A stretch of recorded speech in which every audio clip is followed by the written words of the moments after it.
Hello friends, আমি অচিন্ত। আমি চলে এসেছি নতুন ইউটিউব চ্যানেল ইন্টু সাইড কিচেনে। আমি একটা নতুন রেসিপি শেয়ার করবো, সেটা হচ্ছে ভাজা ডিম দিয়ে আলুর একটা রেসিপি। সেটা বানাতে কী কী উপকরণ লাগে আসুন দেখাই। তার আগে একটা কথা বলে দিই, আমার চ্যানেল যে ভিডিও ছাড়া আছে, আপনার যদি ভালো লেগে থাকে অবশ্যই লাইক কমেন্ট শেয়ার করবেন, বিশেষ করে শেয়ার করবেন। যদি আমার চ্যানেল নতুন হয়ে থাকেন তাহলে প্লিজ সাবস্ক্রাইব করে দেবেন, নিজের বেল নোটিফিকেশনটা অন করে দেবেন যাতে আমার ভিডিও আপনার কাছে আগে পৌঁছায়। তাই জন্য ভাজা ডিমের বা আলুর রেসিপিটা বানাতে কী কী উপকরণ লাগে আসুন দেখাই।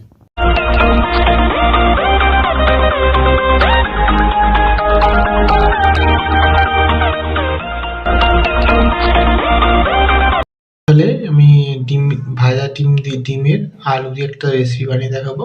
সেটা বানাতে কি কি উপকরণ লাগে আসুন দেখাই। তার আগে একটা কথা বলে দিই, ভিডিওটা প্রথম থেকে শেষ অবধি দেখার অনুরোধ রইল। তার জন্য রেসিপিটা শুরু করি। এখানে দেখুন আমি একটা ছোটো ছোটো করে পেঁয়াজ, একটা লঙ্কা কেটে তার সাথে দুটো ডিম ভেঙে রেখেছি।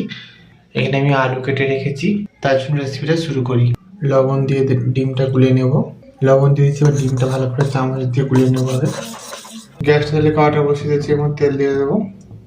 তেলটা গরম হয়ে গেছে, মধ্যে যে ডিমটা আমি গুঁড়ো রাখলাম দিয়ে ভেজে নেব। ডিমটা আমি এভাবে চাড়িয়ে দুপুরটা উল্টে পাল্টে ভেজে নেব। ডিমটা ভেজে নিচ্ছি, ভালো করে এবার তুলে নেবো, দিয়ে সবটা ভেজে নেবো। ওই তেলের মধ্যে এবার আলুগুলো একটু ভেজে নেবো। হলুদ দিয়ে দেবো, লবণ দিয়ে দেবো, নেড়ে আলুটা ভেজে নেবো। আলুগুলো একটু নেড়ে ভেজে নিয়েছি, তুলে নেবো। গ্যাসটা তাহলে কড়াটা বসিয়ে দিচ্ছি, তেল দিয়ে দেবো। তেলের উপরে লঙ্কা আর পেঁয়াজ দিয়ে দেবো, লবণ একটু দিয়ে দেবো, পেঁয়াজটা ভালো হয়ে যাবে। পেঁয়াজটা ভেজে নেবো। এবার দেবো আদা রসুন বাটা, একসাথে ভেজে নেবো।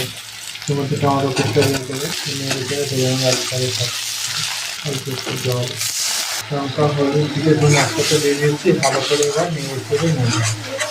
মশলা ভালো কষে দিতে হবে, ভেজে রাখা আলুগুলো দিয়ে দেবো।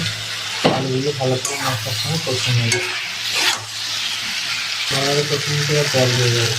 ভেজে রেখে আবার ডিমগুলো দিয়ে দেবো। দিয়ে দিচ্ছি, এবার চাপা দিয়ে আলুটা ভালো করে সেদ্ধ করবো। জলটা দিয়ে দেবো। আলুটা ভালো সেদ্ধ গেছে, এটাকে নামিয়ে নেবো। দেখুন আমার আলু আর ডিমের যে রেসিপিটা হয়ে গেছে, ভাজা ডিমের।